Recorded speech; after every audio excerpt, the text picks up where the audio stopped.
गणानां त्वा गणपतिं हवामहे कविं कवीनामुपमश्रवस्तमं ज्येष्ठराजं ब्रह्मणां ब्रह्मणस्पतान् शृण्वन्नोतिभिः सीदसादनं श्रीमहागणाधिपतये नमः।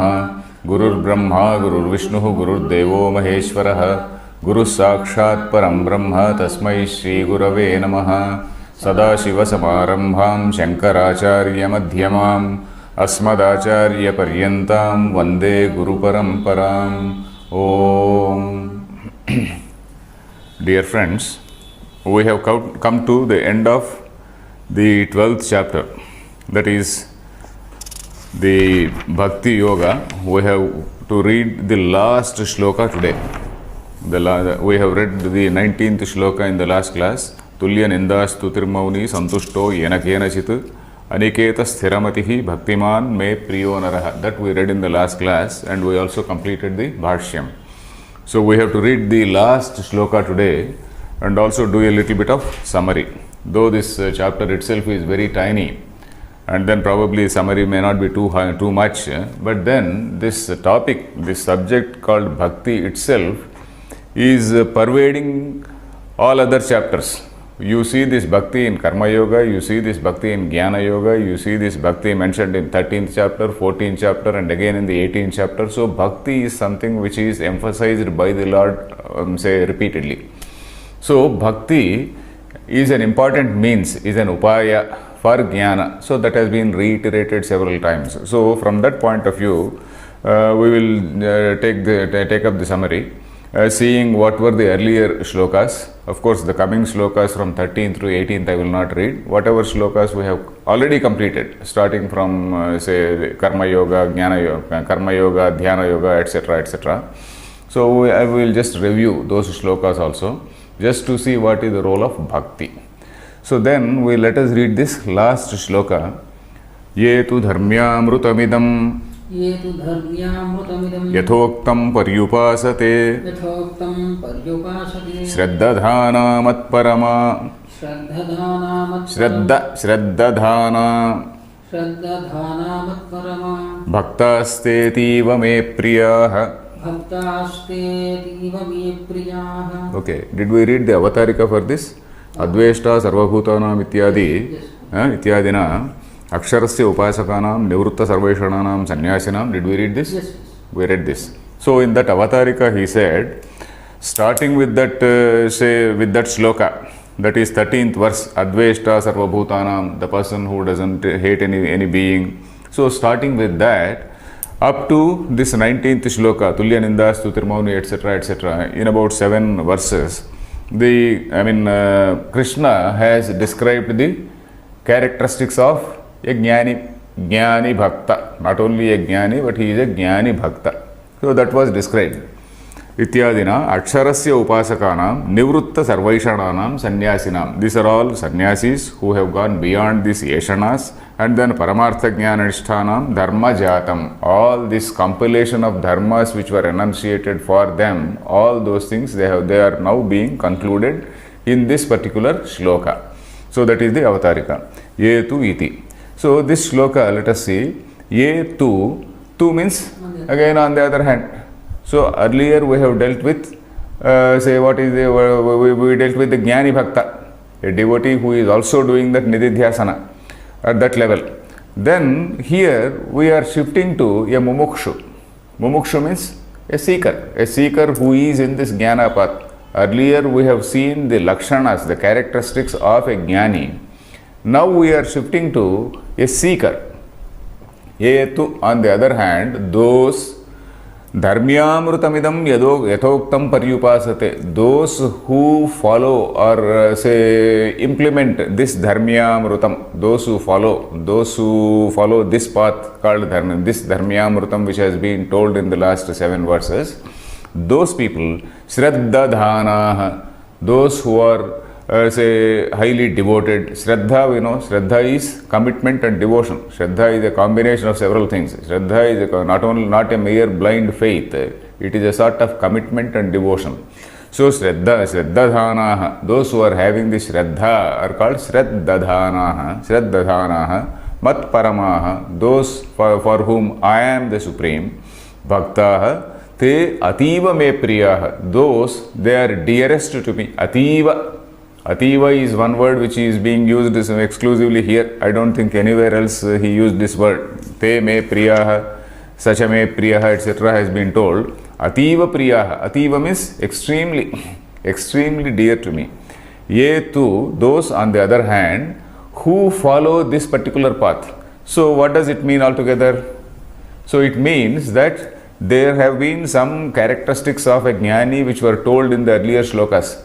Here, he is asking us to follow those who follow, which means the mumukshu, that is the person who is on the jnana path, who will follow these things consciously. So such person, he is most dear to me. So that is what he is saying. So it means that if you recall whatever we read earlier also in second adhyaya, that is sarvatra hi vedanta shastre krutarthasya lakshanani yani tanyeva sadhanani. We read, you remember, I have been repeatedly quoting this line. That is, in all through in the Vedanta Shastra, whatever characteristics we see in a jnani, that is krutartha lakshanani yani, whatever characteristics you see in a jnani, they become the sadhanani for a seeker. They become the means. The seeker has to consciously, sedulously cultivate those habits. A person, he is a jnani, is an adveshta. So this man also consciously cultivate the habit of being an adveshta. Samadukha sukhaha. So this man also has to consciously cultivate the habit of being a samadukha sukhaha. So chami, this man also should consciously cultivate that. So conscious habits ultimately influence the unconscious mind. Conscious sadhana ultimately influences your jnana. So that is what has been suggested several times. So krutartha lakshanani yani tanyeva sadhanani. Then the later part of the sentence also says yani yatmasadhyani sadhanani lakshanani bhavanti tani. I am referring to that line from the second chapter. Yani yatmasadhyani sadhanani. Those things which are consciously acquired by effort, those which are acquired, they automatically become the nature. So you follow a particular thing consciously for a particular time. You follow a particular regimen, a particular discipline over a period of time, that becomes your nature. It becomes your second nature. Like the army man, say always his army outlook is there. Some other gentleman, a newspaper, say for example, a person who has lifelong been a sort of a journalist. So his journalist approach will be same. So that becomes his second nature. So like that, here also a seeker who is consciously cultivating all these qualities or characteristics of a jnani, he will, all these qualities will become natural to him in course of time. And he will, get elevated to a higher level. He will be liked by the Lord, and because of Bhagavad Anugraha, he will become a jnani. So, dadami buddhi yogam tam, I will give them buddhi. Lord Krishna was saying in an earlier shloka, dadami buddhi yogam tam, yena maam upayanti te, by which they come to me. So that is what I think we read in some 10th chapter or some place.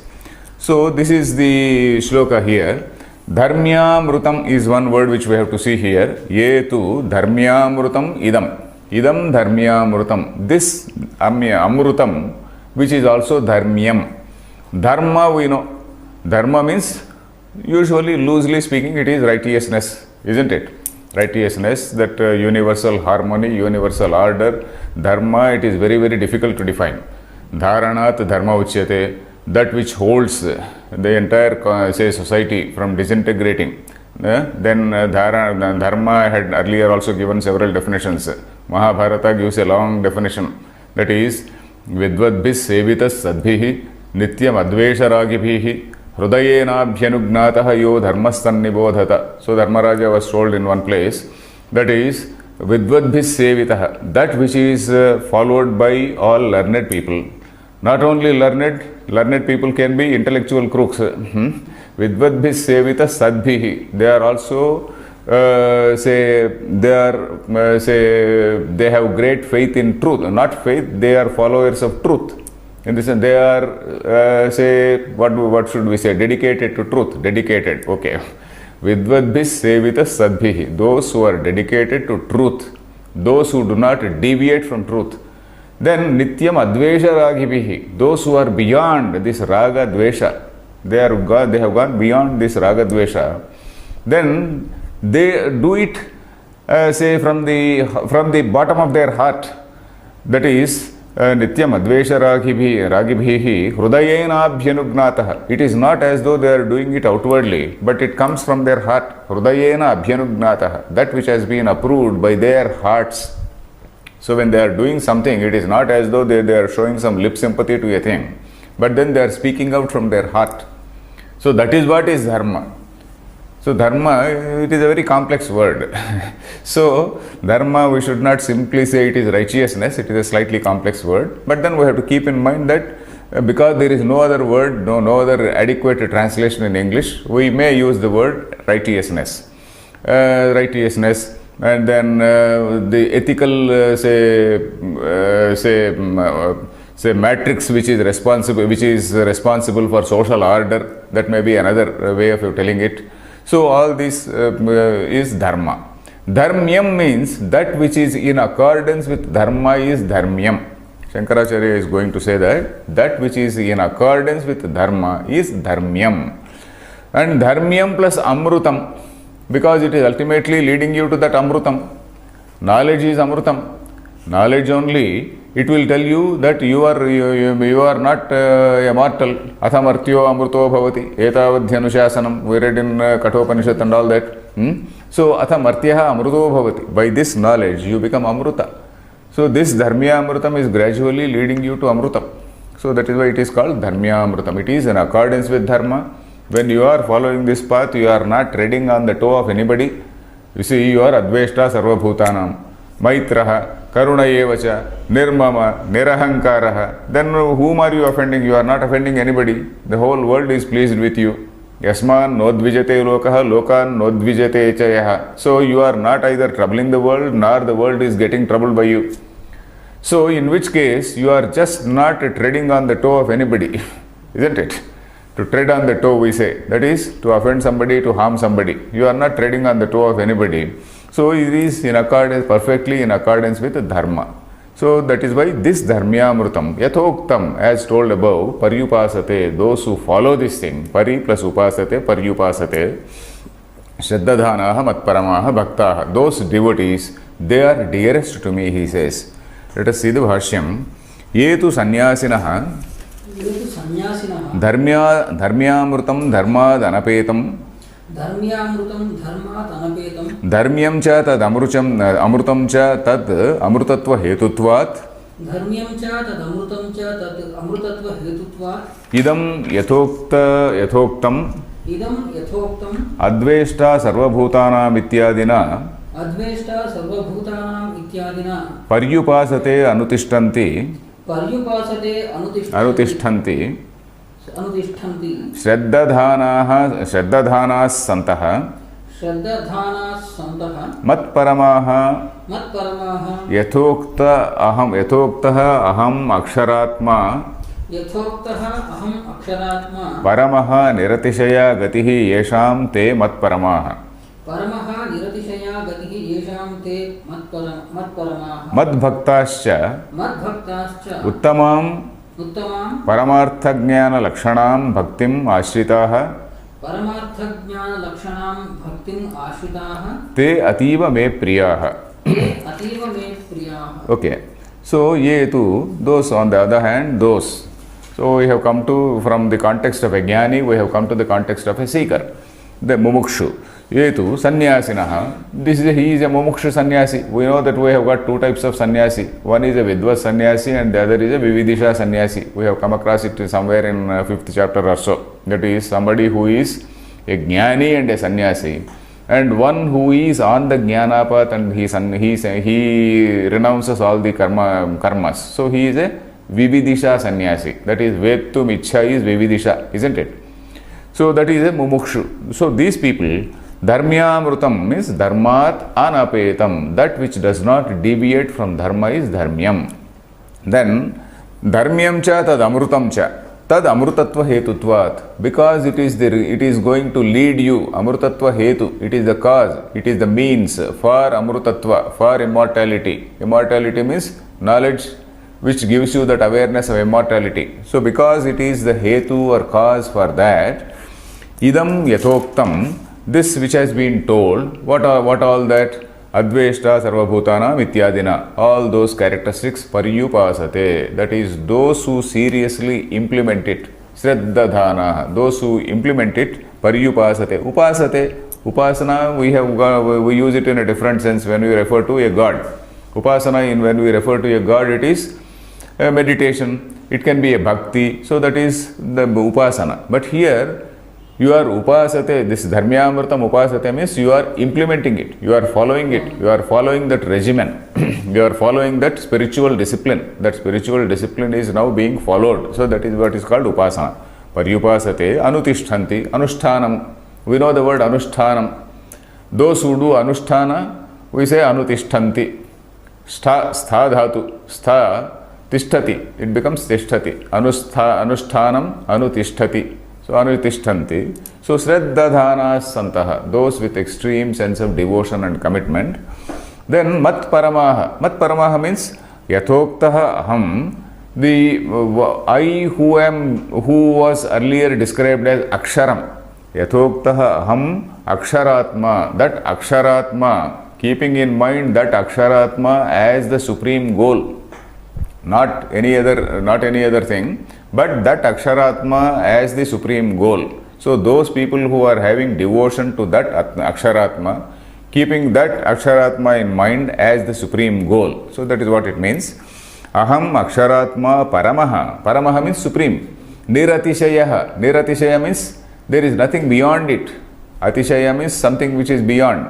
Niratishaya means there is nothing beyond it. Paramaha niratishaya gatihi. This is the supreme goal. This is the only thing. There is nothing beyond this. So that sort of understanding the seeker should have. So which means he is also in the path of Shravana, etc. Without doing that Shravana, this awareness will not come. So always, of course, I am going to read out the line from Madhusudana Saraswati's Vyakhya also. This bhakti, when we are talking about, we are not talking about some bhakti in an ordinary dualistic mode. We are talking about a bhakti in a jnana mode. So shraddhadhanaha matparamaha, then madbhaktascha uttamam paramartha jnana lakshanam bhaktimashtritaha. So what is the bhakti? How is Shankaracharya defining bhakti here? That is paramartha jnana lakshanam bhaktim. So he is having that paramartha jnana.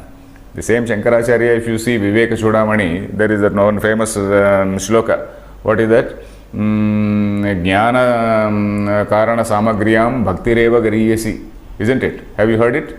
It is a very well known shloka. Jnana karana samagriyam bhaktireva gariyasi. Bhakti stands the foremost, not among the foremost, bhakti stands supreme. That is the foremost among all the sadhanas, all the means for jnana.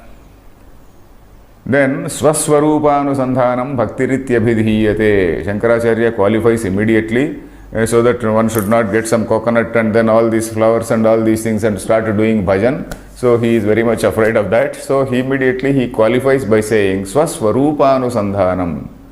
That is realizing your own say swarupa, and then anusandhanam. So constantly applying those say statements to oneself, Tattvamasi, Aham Brahmasmi, constantly applying or realizing those statements, experiencing those statements in oneself. So that is Swarupa Anusandhanam. Bhaktihi ityabhidhiyate. So even when he is worshipping some god, like Madhusudana Saraswati and all these people, they were all great devotees. Appaya Dikshita or Madhusudana Saraswati, who are the great, among the great, say, Advaitins, all these non-dualist philosophers, they were also great devotees. It is not as though a Vedanta, a student of Vedanta has to throw away all the God's photos. It's not like that. So God is very much there. You keep and then you don't, it is something like a Nishkama Bhakti. Of course, that word Nishkama Bhakti is not used anywhere. Nishkama karma we come across, but then we can also call it Nishkama Bhakti. It is just an expression of love only. As a matter of, say, practice, what you have been doing earlier, you continue to do that. So that is what is this Bhakti. But then this man is a jnani. So, matparamaha madbhaktasya paramartha lakshanam bhaktimashritaha. So, they are having this frame of mind. That is paramartha lakshana bhakti. Then ativa me priyaha. Then priyo hi jnanino atyarthamiti प्रियो हि ज्ञानिनो अत्यर्थमिति yat suchitam यत् सूचितं tad vyakhyaya तद् व्याख्याय iha upasamhrutam इह उपसंहृतं bhaktastetiva me priya iti. भक्तास्तेतीव मे प्रिया इति. Okay, what was told earlier? Priyo hi jnanino atyartham, we saw that line. So, whatever was started with that statement, that is now in this particular chapter that has been commented upon. Tad vyakhyaya. Vyakhyaya means having commented on that, having elaborated on that, now he is concluding. Upasamhrutam bhaktaha te ativa me priyaha. That is saying that these bhaktas, they are the dearest to me. So in this manner, whatever was started in that 7th chapter, priyo hi jnanino tirtham, aham te sachamava priyaha, etc. So that has been elaborated. It is now being concluded with the words, such devotees are dearest to me. So that is the meaning here. Then yasmat dharmyamrutamidam धर्म्यामृतमिदं यथोक्तम अनुतिष्ठन् यथोक्तम् अनुतिष्ठं भगवतो विष्णोः परमेश्वरस्य भगवतो विष्णोः परमेश्वरस्य अतीव मे प्रियो भवति अतीव मे प्रियो भवति तस्मादिदं धर्म्यामृतं तस्मादिदं धर्म्यामृतं मुमुक्षुणा यत्नतः अनुष्ठेयं मुमुक्षुणा यत्नतः अनुष्ठेयं विष्णोः प्रियं परं धाम जिगमिषुणा विष्णोः प्रियं परं धाम जिगमिषुणा इति वाक्यार्थः. इति वाक्यार्थः. So Shankaracharya is again saying what he told in the 2nd chapter. That is, what is that? Kurtarthasya lakshanani yani tanyeva sadhanani. The same thing he is repeating here. Yasmat dharmyamrutamidam. Because this thing, whatever has been told in this chapter is dharmyamrutam. It is something which is in accordance with dharma, and this is something which is leading you to jnana. Dharma usually does not lead to jnana. Dharma is basically meant to purify your heart, isn't it? Dharma is basically meant to purify your heart, but here dharma is leading to amrutam because it is associated with bhakti. So that is why it becomes amrutam, dharmyamrutam. So dharmyamrutam idam yathoktam anutishtan. As told in this, Yatoktam is as told in this chapter, Anutishtan, by implementing this, Bhagavataha Vishnoho Parameshwarasya, me. To me they become dear. And who am this me? Bhagavan, Vishnuhu, Parameshwaraha. All these qualities he is saying. So he is referring to that Supreme Brahman. Bhagavan, Vishnuhu, Parameshwaraha. So at all levels he is saying, Bhagavan, the definition we know. Then Vishnu, Vyapanasilaha. Then Parameshwaraha, the Supreme Lord of me, to me, they become dearest to me. Tasmad idam dharmyamrutam. This particular ethical regimen, let us say this for simple thing is, that this particular ethical regimen which is in accordance with this dharma, yatnataha anushteyam. Yatnataha means effect, by using effort, with all effort. Yatnataha anushteyam. With all effort it has to be implemented. Yatnataha anushteyam. Then Vishnoha Paramdhama Jigamishuna. So that in order to achieve, in order to attain that supreme abode of Vishnu. Of course not Vaikuntham here. Though Shankaracharya is using the words like Vishnu, Parameshwara, etc., etc. Vishnu does not mean Vaikuntham, Parameshwara does not mean Kailasam. So we are only referring to that Ishvara. That Maya Vachana Chaitanyam Ishvara is one level, and above is that Supreme Brahman. So we should always be conscious of it. Only when we talk about Puranas, you refer to Vishnu, you refer to Shiva, and then their dialogues, and then their say all their relationships and whatnot. So that is a Purana level. Now in Vedanta, when we say Vishnu, of course we should also note that Shankaracharya is several times using the word Vishnu. There is a common misconception that Shankaracharya is a follower of Ishvara or Shiva. It is not like that. Shankaracharya talks more about Vishnu than about Shiva. So anyway, Vishnoha Priyamdhama Jigamishuna. Jigamishuna means one who desires to go. Jigamisha we know. Jigamisha, Gantumicha, Jiganisha, Sanantam, Sananta Pratyaya, San Pratyaya. That is Jigamishuna iti Vakyarthaha. So that is the meaning. So for somebody who wants to attain that supreme goal, this has to be consciously practiced. This has to be consciously implemented. So now we have seen the characteristics of a jnani, and then ultimately Shankaracharya is saying that these things have to be followed. So here of course Madhusudana Saraswati, Nilakantha Vyakya, Nilakantha also writes the same thing. Yo muktanam swabhaviko dharmaha sa mumutshuna yatnataha anushtayaha. Whatever is the natural quality. I am reading out all these things because you are now a very mature student, because you have heard 12 chapters of Gita. We have completed 12 chapters and you have heard so much of Sanskrit. So I am reading out these lines. Mumutshuna muktanam swabhaviko dharmaha sa mumutshuna yatnataha anushtayaha. That has to be consciously implemented by a mumukshu. So that is what it means. Then there is another shloka which is mentioned here. That is from some Vartika. Tadevam sopadhika brahmajnana brahmajnana anusandhanam.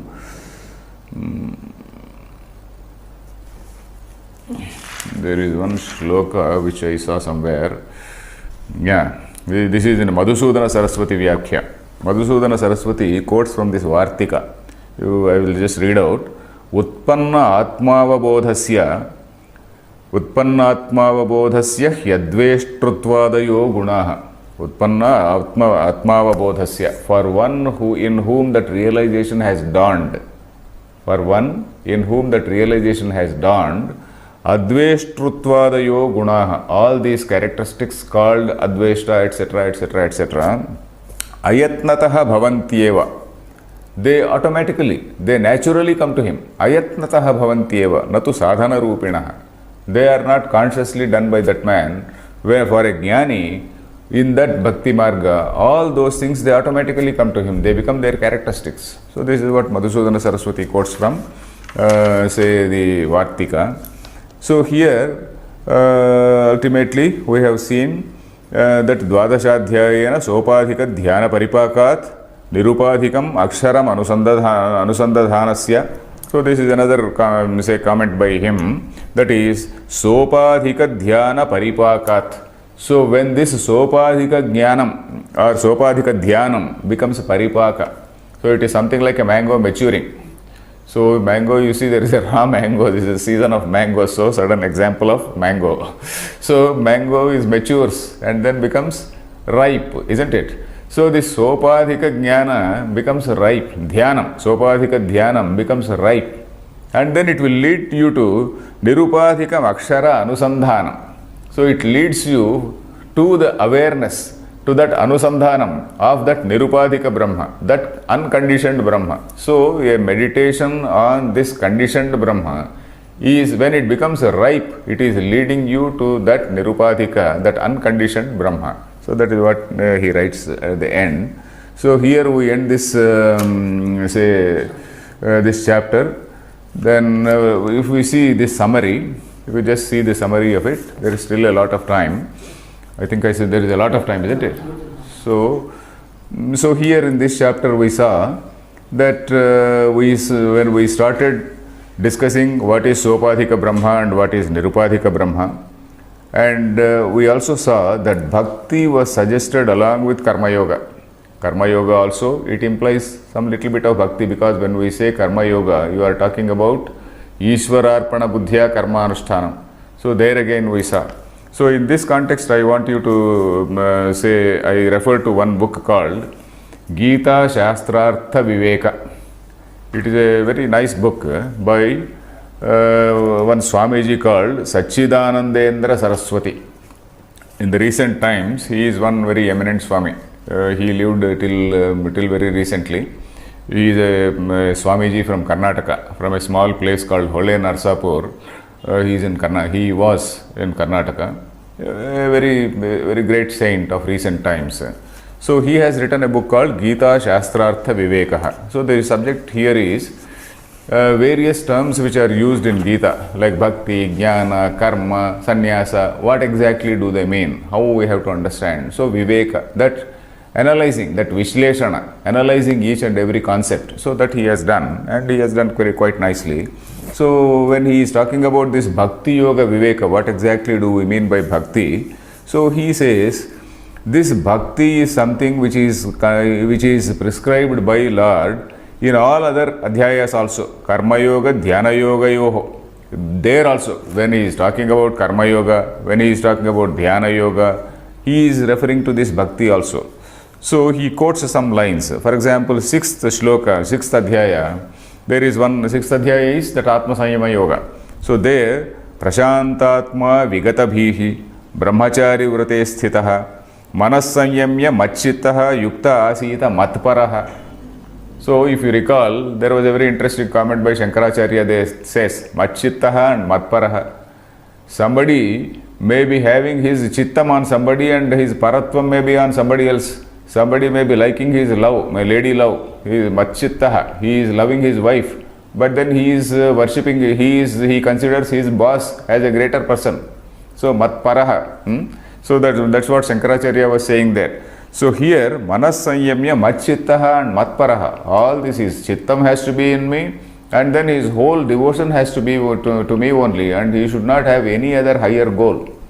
So that is what he said in that 6th chapter, 6-14. If you see that shloka 6-14, there is a reference to Prashantatma Vigatabhi. So when we are talking about a dhyana yogi, a person who is practicing all those Patanjali niyamas, yama niyama, that all that Ashtanga yoga path also, there again he says the same. So in the same chapter he says, 6-47, Yoginam api sarvesham madgatena antaratmana Shraddhavan bhajate yomam same yuktatamo mataha. Yoginam api sarvesham, of all these yogis, the person who keeps me as supreme, madgatena antaratmana. So that person who shows devotion to me, he is yuktatamaha. He is the man who is in that highest path of yoga. So in that dhyana yoga context also, there he says that. Then of course he is quoting some lines from 15th shloka and 16th shloka, 18th shloka, which I am not saying now. But then coming to karma yoga, okay, karma yoga, you see, 9th chapter, he is saying, Yat karoshi, yat ashnasi, yat juhoshi, dadasi, yat 9-27, if you see, in the context of karma yoga also, Yat karoshi, yat ashnasi, yat juhoshi, dadasi, yat, whatever you do and whatever you are eating, whatever you are offering as in that homa, and whatever you are giving to somebody else as a matter of charity, and yat tapasyasi, whatever you are thinking or meditating, tat kurushva madarpanam, you do it for me. So that is what he said. Then again in the 7th adhyaya, we saw that same thing. 7th adhyaya, the very first chapter, Maya sakta manah partha yogam yunjan madashrayah. So those who are doing that yoga, karma yoga, Maya sakta manah, that is having devotion to me, and then yogam yunjan madashrayah, having taken refuge in me or shelter in me, asamsayam samagram mam yatha jnasyasi tatshrunu. So this is how, say in so many places, there is this mention of bhakti. Then again in 10-10, Tesham satata yuktanam bhajatam pritipurvakam dadami buddhi yogam tam te yenamam upayanti te. For those people who are always devoted in me, I give them buddhi, I give them jnanam, I give them this knowledge, this knowledge of the self or knowledge of Brahman. Dadami buddhi yogam tam. So the Lord gives buddhi to those say people who are devoted to him. So that is what he says. Then again there is another say line in the same 9th chapter. Apiche suduracharaha bhajate mam ananyabhak. Even those who are in bad habits, suduracharaha. So those who are not following this achara very well, those who are rather heretical. So even those people, apichesa duracharaha bhajate mam ananyabhak. Even if they are having some bad qualities in them, all those things over a period of time they get over by my anugraha, and then they become sadhu. Kshipram bhavati dharmatma, they become dharmatmas. They may be practicing certain things in a very, very irregular manner.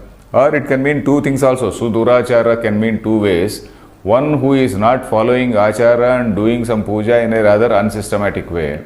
Or somebody who is also in a bad path. It can also mean both. So again, that is why Lord Krishna says, Kshipram bhavati dharmatma. So that man, by virtue of his devotion to me, he becomes a dharmatma over a period of time. Take the example of same Valmiki himself. Valmiki, we know he was a hunter. And then in the gradual course, he became a great saint and the greatest poet who gave us Ramayana. So like that, Kshipram bhavati dharmatma shashvat shantim nigachyati na me bhaktah pranashyati. So that is what 9-31. So 9-30 and 9-31 again talk about the importance of bhakti, and bhakti is able to cleanse even a sort of a person of bad character. All these bad characteristics also will disappear, and then he will come on to the right path. So that is what was told there. Then this Swamiji also writes, Sachidanandendra, Yadyapi Jnanadeva Kaivalyamiti Vedanta Siddhanta Eva Anusrutaha Atrapi. You followed it? Yadyapi Jnanadeva Kaivalyamiti Vedanta Siddhantaha Eva Anusrutaha Atrapi. You followed or not?